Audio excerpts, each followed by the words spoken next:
Well, I first heard about the Little 500 while I was still in high school. It was probably about 1952 or 53.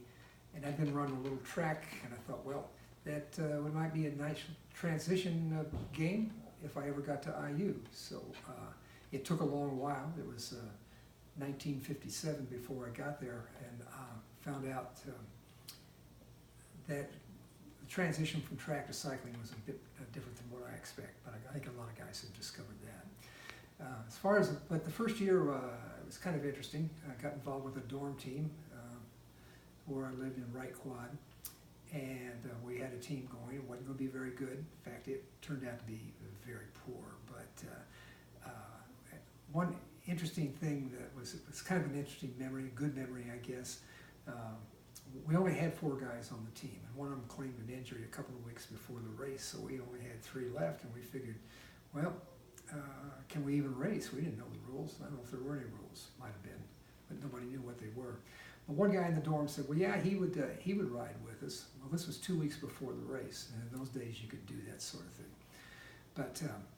But he couldn't practice for the first week because he was involved preparing for the Cream and Crimson game, which was 1 week before the Little 500. He played football at IU, so we had a football player at IU.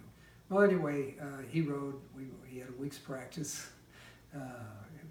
We rode and did terribly. I don't know, 26th or 7th, something like that. It was awful. But the interesting part and kind of the fond memory of that whole shebang was that his name was Bob Corrigan, and when he graduated from IU, he was drafted by the then St. Louis Cardinals football team. So not many guys have had an opportunity to ride with an NFL draftee. Some of the foul memories, yeah, those are easier to remember. I remember more of those than I do the good things, probably.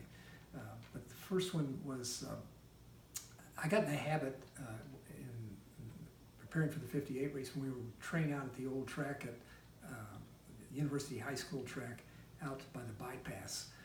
And I thought it was kind of fun. I got interested in rubbing wheels with the bike in front of me. It would just touch tires. The tires in those days were much bigger, much wider, very flat, didn't have a whole lot of tread on the front.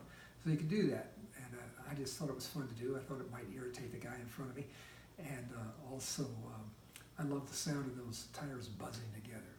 Well, I tried it in the race. We were running about, I think third, fourth, or fifth place at that stage of the race, halfway through the race, and I began to play my little tire rubbing game, and it wasn't pretty. I put it on the floor, and we ended up finishing in 8th place that year. So not too many people know I did that little game with others. I didn't tell too many people. The second one was an ego thing, I guess. I'd always wanted to ride the lead-off laps to start the race, but wisely, my team never had me do that because I wasn't quite as quick as I should be for that.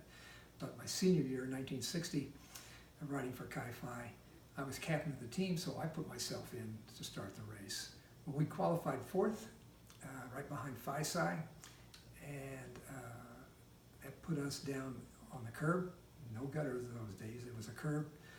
Couldn't get out. Got jammed in. Got passed by everybody, and maybe somebody a little quicker could have gotten out of there and made a better play at it. But so we ended up in a sixth place. Maybe it'd been a little better if we hadn't had to chase so much during the race to catch up for my fouling up the start of the race. What did that mean to me when I was at IU? Well, it was great fun. I enjoyed doing it, and it kind of gave you a little status, maybe. I don't know how much, but at least a lot of us thought so about that. One thing good that it did, I was a member of a new fraternity, and we were trying to make a name for ourselves, and we had 2 or 3 or 4 pretty good teams to begin with in those early days, and I think it helped with our rush. We made some big progress in those first years and gained a lot of members, and it worked out, I think, rather well. What does it mean to me now? Well, good memories. You know, there were some great memories about that whole thing. Also, it's given me, I'm still staying involved with it a bit for the last several years. Keeps me in touch with the university and the foundation and the race. Also, it got me involved as a cyclist, and I picked that up some years later after I got out of school, and still riding, and I think it's a good way to, it's good for my health. Keeps me active and keeps me going, and I have a good time with it still. So that's the benefit that I've had from it. What advice would I give to a new rider? Well, I think some people get involved in a race just to say that they've done it, and I think that's the wrong reason. If you're going to do it, go in and do and train and work so that you can do the best that you can possibly do. You might not win. In fact, only one team does, so there's pretty high odds there. But even if you're aware of the fact that you might not win, do as well as you can, and then you'll have something, because if you don't, you'll always know that you didn't make the real effort to get it done right. So I think that's my experience with a little 500.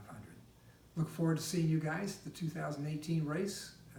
In the meantime, take care of yourselves. Look forward to you getting there. So long now.